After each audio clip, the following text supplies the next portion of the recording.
Hello and welcome to the channel. Today we're going to be watching the worst voiceover recordings on YouTube, apparently. But more importantly, we're going to be talking about why they're the worst and how we can improve them. The video that I'm using is on YouTube and the link will be in the description below. Let's get started. Bad voice acting / dialogue in video games.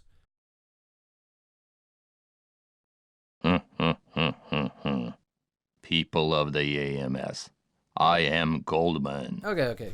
So straight away, yeah, that was flat. Very, very flat. There was no emotion in his voice. There was no passion. Let's have a listen again. People of the AMS, I am Goldman. Okay. So for that was completely flat. There was no emotion, there was no energy, there was nothing. And I actually struggled to hear what he said. I say, ha ha ha. People of the AMS? Okay. I don't know, I never played that game. But again, yeah, first off, completely flat. It's completely flat. You need some more energy in that read. Some more emotion. He's laughing, but there's no laugh. He's ha ha ha. It's like an awful Santa.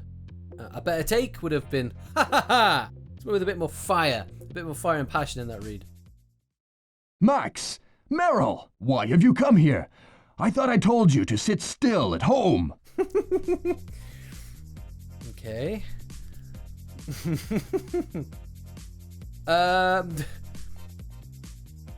Compared to the first one, that had a lot of energy, a lot of feeling, a bit too much. Max! Meryl! I thought I told you to sit still at home! One thing from that is the writing. The writing itself for that take was interesting. Interesting to say the least. I thought I told you to sit still at home. Is that what he said? Max! Meryl! Why have you come here? I thought I told you to sit still at home. I thought I told you to sit still at home. One thing you have as a voice actor is the script. We're not in charge of writing the script, so what we're given is what we have to say. And this is a great example of just the script being bad. How we could make that better? One thing I'm going to say a lot is context. I don't know the context of the line. I really don't know the context of the game. But you could have used a more surprised take. The gentleman that said the line seemed surprised to see Max and Meryl. So he could have been like, Max? Meryl? The script is just awful. You could have just said, I thought you were at home. Much simpler. For a better take, you could be more surprised. Max? Meryl? What are you doing here? I thought I told you to stay at home. Something like that. We did it! We deactivated the bomb! So yeah, we did it. We deactivated the bomb. Again, that sounds like a lot of overacting. So imagine Jim Carrey trying to do a simple line. That's overacting. So yeah, the gentleman that was doing that line is just overacted. One thing that we have to talk about though is the voice acting process. You have the writer, you have the actor, and you also have the director. So the director is in charge of directing, funnily enough. Certain inflections, the overall style, everything is to do with the director. So the gentleman that just said that line may have been directed to say it like that. It may not have been his choice at all. Man, I gotta go pee. What? That can't be a real line. That can't be a real line. I gotta go pee. Let's have a listen to that again. Man, I gotta go pee. Man, I gotta go pee. Next one. It's not just a poisonous snake, it's a monster. So it's not just a poisonous snake, it's a monster. Okay. Going back to the previous example, this could have been a director's choice.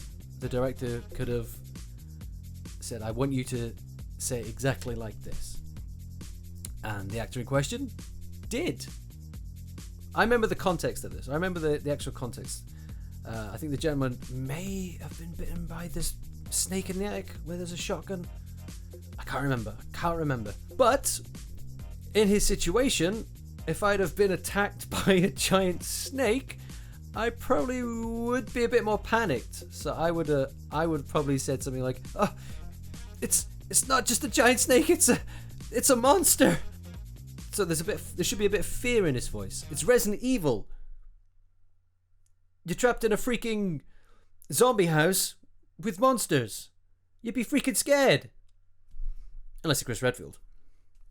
Anyway, I actually would like to do an entire video on the Resident Evil lines. So look forward to that one. Before you die, I'm going to tell you a little secret, just to make it so you really don't want to die. Wow, that's bad writing. That's very bad writing. Very bad writing. Let's have another listen to that one. Let's have another listen. Before you die, I'm going to tell you a little secret, just to make it so you really don't want to die. Okay. So before you die, I want to tell you a secret so that you really don't want to die. By the sound of it, this character has some form of power, some kind of control over somebody else. And it's from a freaking game called Vampire, so I'm guessing he's meant to be a vampire. But he doesn't sound threatening at all. It sounds a bit off. And for me, for my go-to vampire voice, you have to go darker. So before you die. So something like that. And then punch the writer. Explosives have been detected ahead. It's a booby trap by the enemies. Okay. Enemies. Pretty sure you can say enemy. It's a booby trap by the enemy. It's a booby trap by the enemy. Explosives have been detected ahead. It's a booby trap by the enemies. Oh, wow. I missed out on that. I was paying attention to the last part. Wow, interesting. Explosives. Did he say have been? Explosives have been detected ahead. It's a booby trap by the enemies. Explosives have been detected at... What? Anyway, that's another part of the voice acting process, is that the audio engineer has to check that it's broadcast quality audio and there's no fluffs or mistakes. So yeah, I have no idea how that got released. Thank you so much for listening. If you liked the video, please hit subscribe. And if you have any comments, comment below. See you next time.